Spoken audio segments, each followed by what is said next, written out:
আসসালামু আলাইকুম এবং অন্য ধর্মের শিক্ষার্থীদের প্রতি আমার আন্তরিক কৃতজ্ঞতা। প্রিয় শিক্ষার্থীবৃন্দ, মাত্র 9টি অধ্যায় আপনাদের দিচ্ছি। এই 9টি অধ্যায় থেকে কিন্তু 9টি প্রশ্ন কিন্তু পরীক্ষায় আসবে 2025 সালে পরীক্ষার্থীদের জন্য। যাদের টেস্ট পরীক্ষা সামনে তাদের জন্য কিন্তু এই 9টি অধ্যায় খুবই গুরুত্বপূর্ণ। আপনারা চাইলে শুধুমাত্র এই 9টি অধ্যায় এখন থেকে প্র্যাকটিস করবেন। সৃজনশীল ক প্লাস খ মূল বইয়ের কোন টপিকগুলো পড়বেন সেটাও কিন্তু আমরা আজকে এই ভিডিওর মাধ্যমে দেখতে পারবো। যারা ইউটিউব থেকে ভিডিওটি দেখতেছেন তারা অবশ্যই চ্যানেলটি সাবস্ক্রাইব করে রাখবেন এবং লাইকস এবং কমেন্টস দিতে ভুলবেন না, কারণ একটা লাইক এবং একটা কমেন্ট যত বেশি করবেন তত বেশি শিক্ষার্থীর মাধ্যমে এটা ছড়িয়ে যাবে। একবার সেম কথাই যারা ফেসবুক পেজ থেকে দেখতেছেন তারা অবশ্যই পেজটিকে ফলো দিয়ে রাখবেন, পাশাপাশি লাইকস এবং কমেন্টস করতে কিন্তু অবশ্যই ভুলবেন না। চলেন মূল ভিডিও স্টার্ট করি। প্রিয় শিক্ষার্থী, বরাবরের মতে আমরা প্রথমেই দেখব 2024 সালে সাজেশন থেকে কতগুলো প্রশ্ন কমন এসেছে। দেখতে পাচ্ছেন আমি মোট 9টি অধ্যায় দিয়েছিলাম, সেখান থেকে ঢাকা বোর্ডে 7টি, চট্টগ্রাম বোর্ডে 8টি, দিনাজপুর বোর্ড হচ্ছে 7টি, কুমিল্লা 8টি দেখতে পাচ্ছি, রাজশাহী 7টি, সিলেট বোর্ড 7, বরিশাল 8, ময়মনসিংহ বোর্ড 7 এবং হচ্ছে যশোর বোর্ড হচ্ছে 7টি। তাহলে মোট এই প্রশ্নগুলো কিন্তু কমন ছিল আমার সেই সাজেশনটি থেকে। কিন্তু এই বছর আপনাদের আমি যে 9টি অধ্যায় দিচ্ছি, এই 9টি অধ্যায় থেকে এই বছর 25 সালে পরীক্ষার্থীরা প্রশ্ন কমন পাবে, এটা একবার নিশ্চিত থাকেন। এর বাইরে এখন তো আর কিছু পড়বেন না এই সাবজেক্টটিতে, যেহেতু অনেক বেশি পড়াশোনা করতে হয় এই সাবজেক্টটি। দ্যাটস ওয়াই এই 9টা অধ্যায়কে আপনি একেবারে আবার বললাম ফুল অ্যান্ড ফাইনাল মনে করে পড়াশোনা স্টার্ট করে দেন। আমরা প্রথমেই দেখব 3য় অধ্যায় প্রাচীন বাংলার জনপদ।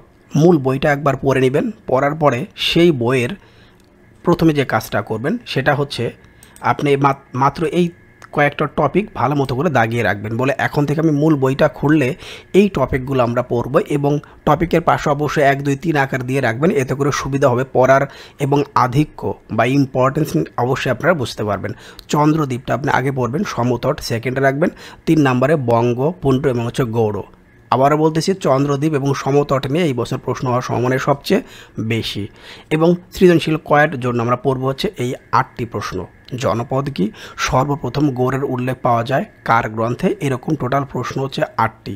আপনি যে কাজটা করবেন একটা স্ক্রিনশট রাখবেন, স্ক্রিনশট রেখে এখন থেকে এই প্রশ্নগুলো আলাদা খাতায় নোট করার চেষ্টা করবেন, অথবা গাইড সাপ্লিমেন্ট যে আছে সেখানে নাম্বারিং করে দাগায় রাখবেন যেন সময় নষ্ট না হয়, যেন এই অধ্যায়টা স্টার্ট করলেই তাহলে এখন থেকে আপনি পড়া শুরু করবেন 3য় অধ্যায় থেকে। প্রথম 2য় অধ্যায় শুরুতে ধরবেন না, আপনি পড়া স্টার্ট করবেন 3য় অধ্যায় থেকে, আমি যেভাবে সিরিয়ালটা করে দিয়েছি ঠিক সেভাবে।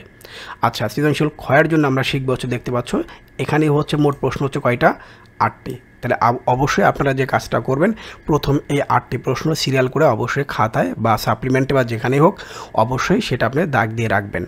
সবচেয়ে ভালো হয় নোট করে যদি রাখতে পারেন এখন থেকেই, সেটাই কিন্তু সবচেয়ে ভালো হবে। সৃজনশীলের জন্য গ প্লাস ঘয়ের জন্য এটা কেন বেশি এত ইম্পর্টেন্ট বুঝতেই পারতেছেন।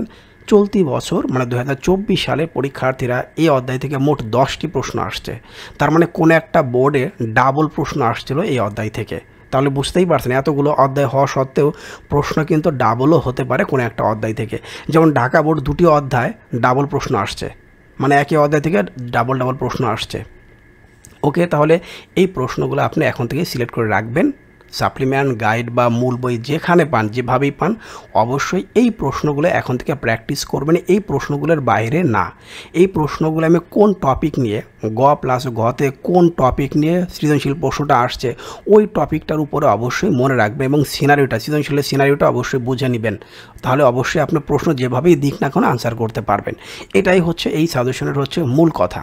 আচ্ছা, আমরা এবার দেখব হচ্ছে পরে যে অধ্যায়টি, তাহলে সিরিয়াল অধ্যায় হচ্ছে 2 নাম্বার, আমাদের 2 নাম্বার সিরিয়ালে আমরা দেখব হচ্ছে 9ম অধ্যায় ইংরেজ শাসন আমলে বাংলার প্রতিরোধ, নবজাগরণ এবং সংস্কার আন্দোলন।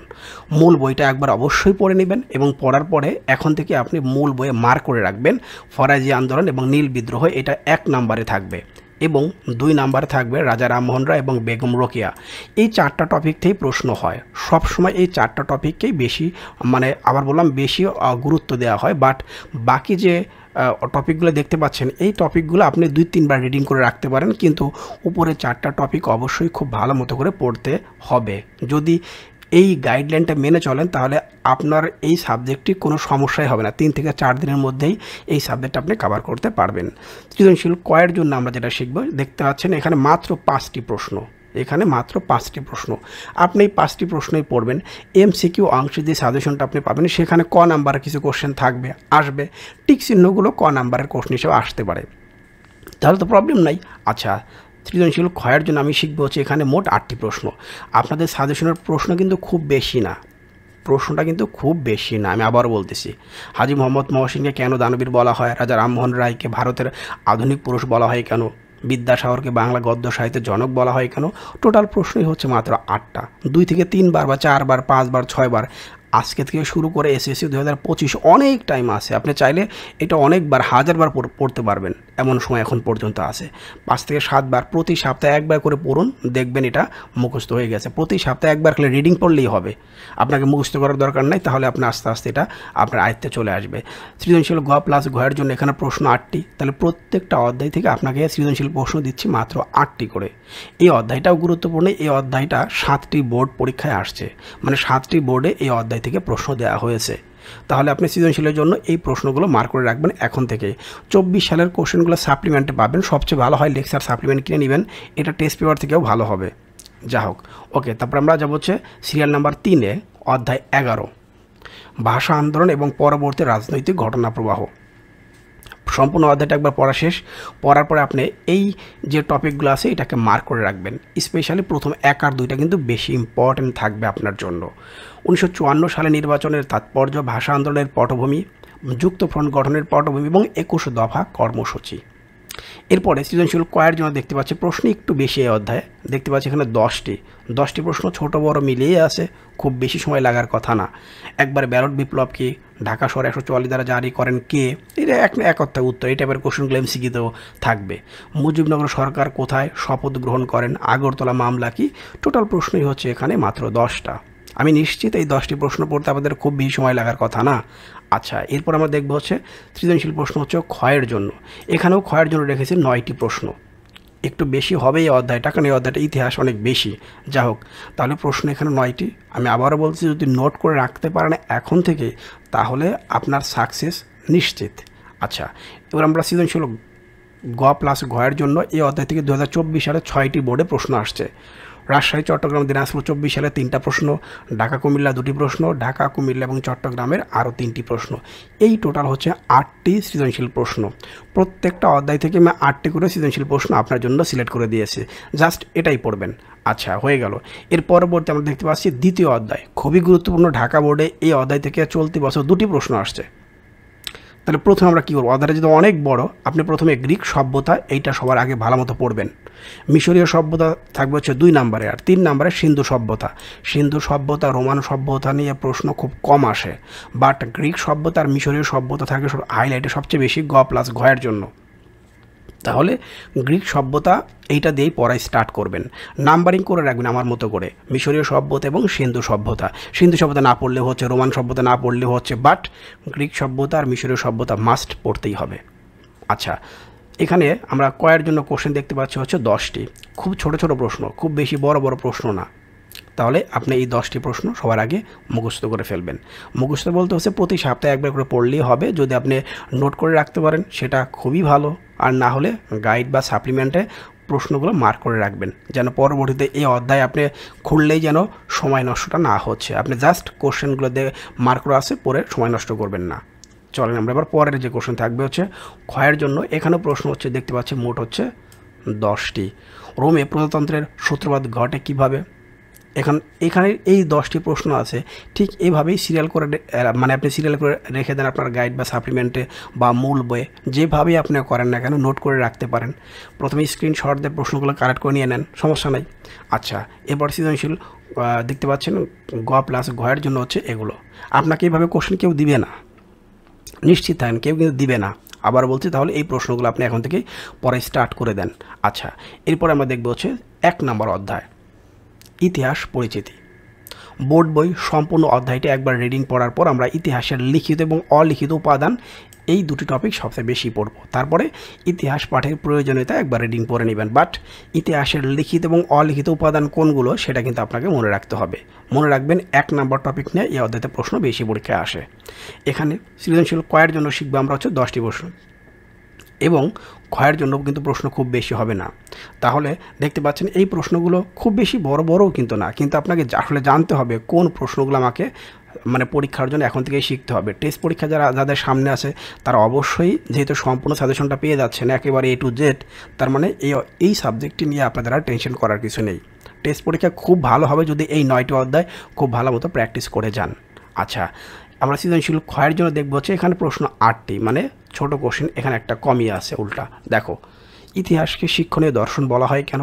সঠিক ইতিহাস সবসময় সত্যকে নির্ভর করে রচিত, ব্যাখ্যা করো। ইতিহাসের স্বরূপ বলতে কী বোঝো?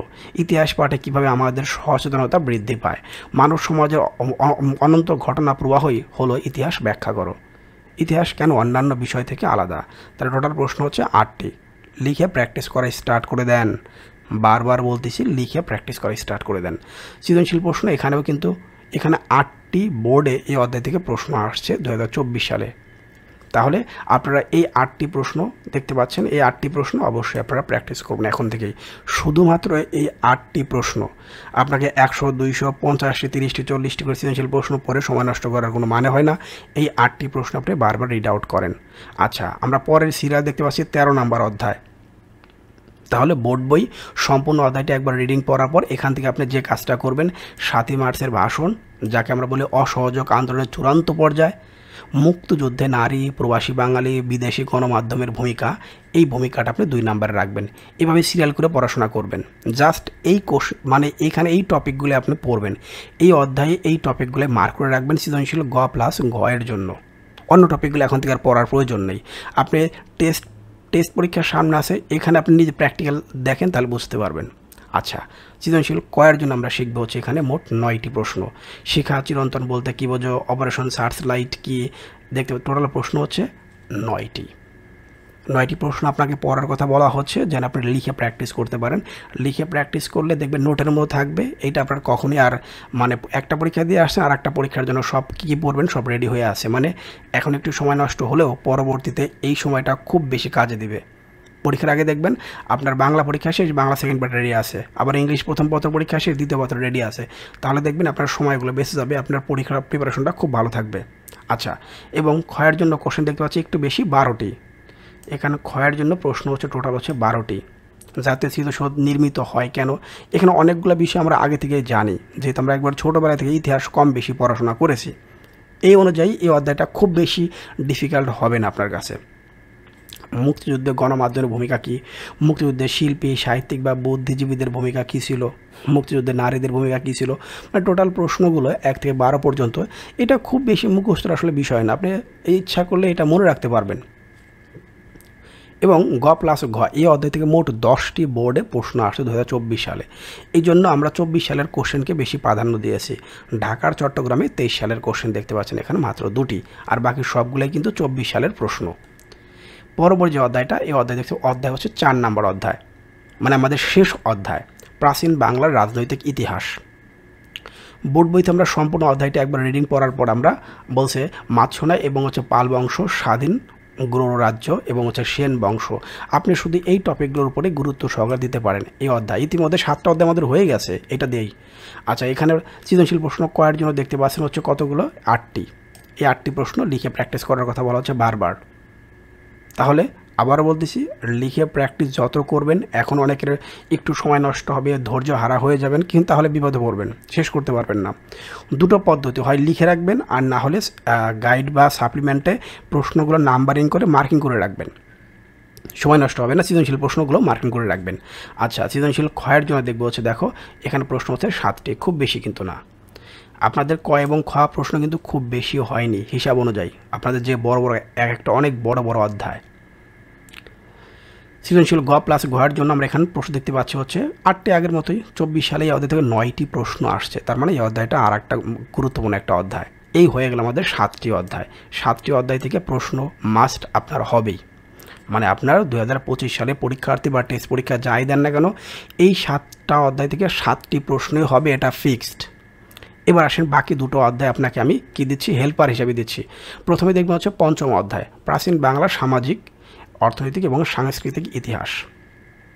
এটা 7 নম্বর অধ্যায়ে আসতে পারে, কিন্তু আমার কাছে পঞ্চম অধ্যায়টা চলতি বছর বেশি ইম্পর্টেন্ট মনে হচ্ছে।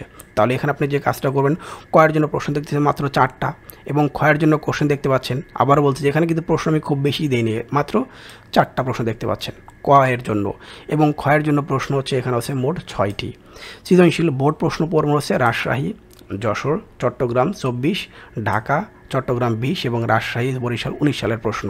এবং সর্বশেষ যে অধ্যায়টা আছে সেটা হচ্ছে আমাদের নাই বললাম আর, যা হোক, অধ্যায় 14 সংবিধান কি, চরমপত্র কি। যদিও এই অধ্যায়টা বা এইখানে তার শাসন আমল, যেটা আপনারা এখন কিছুটা হয়তো জানতে পারতেছেন, তার শাসন আমল 72 থেকে 74 পর্যন্ত কিছুই বলা হয়নি। স্বাধীনতার পরবর্তী তার শাসন আমলটা কেমন ছিল এইটা জনগণ এখনও জানে না, আমাদের তো বলা হয়নি এইটা অবস্থা। কারণ ওটা পড়লে আপনি অনেক কিছুই মাথা থেকে বের হয়ে যায়, বলে এতদিন কী পড়লাম আর উনি কেমন ছিলেন, এরকম প্লাস এটা মনে হবে। যা হোক, এই বিষয়গুলো টপিক আলোচনা করতে চাই না। আপনারা যেহেতু পড়ালেখা করতেছেন, একদিন সব কিছু নিজেই বুঝতে পারবেন। তাহলে এখানে করার জন্য প্রশ্ন হচ্ছে মোট 10টি। এইটা আমি চাচ্ছিলাম না একবার এই অধ্যায়টা দিতে, কিন্তু পরীক্ষার জন্য সম্ভাবনা খুব কম যে অধ্যায়তে প্রশ্ন করবে। কিছু কিছু স্কুল করতেও পারে, বা কিছু কিছু বোর্ডেও কিন্তু আসতে পারে। কিন্তু যদি যা হোক নাই বলি, মূল কথা হচ্ছে আপনি চাইলে এই অধ্যায়টা প্লাস এটা বোর্ডে রাখতে পারেন। মনে হচ্ছে একটা প্রশ্ন আসতে পারে। ওকে, তাহলে প্রশ্ন এখানে ক্ষয়ের জন্য কোশ্চেন কিন্তু 8টি, এবং মূল টপিক হিসাবে মূল বই থেকে এই টপিকগুলো পড়ে নেবেন অবশ্যই, যেহেতু আছে। আবার বললাম, এই টপিকগুলো আগে পড়ে নেবেন, পড়ার পরে আপনি ওই প্রশ্নগুলো প্র্যাকটিস করতে পারেন। সৃজনশীল আকার দিয়েছি এখানে, সে আগের মধ্যে 8টি প্রশ্ন এটা, কারণ এই ইতিহাস টোটালি চেঞ্জ হয়ে যাবে। নতুন বই যে আসবে এখানে এই ইতিহাস থাকবেই না, অনেক কিছু চেঞ্জ হয়ে যাবে, অনেক সত্য ঘটনা আসবে। তার মানে এতদিন আমরা যে বিষয়গুলো পড়াশোনা করেছি, অনেকগুলো বিষয়গুলো জানছি মিথ্যা, টোটালি বানোয়াট ছিল, যেটা আপনি আস্তে আস্তে হয়তো রিয়েলাইজ করতে পারবেন। কেমন লাগলো ভিডিওটি অবশ্যই একটা কমেন্টস বা লাইক করতে ভুলবেন না। আর আপনাদের আগেই বলা হয়েছে, কমেন্টস এবং লাইক যত বেশি আসবে তত শিক্ষার্থীদের মাধ্যমে এটা ছড়িয়ে যাবে। শুভেচ্ছা নিরন্তর।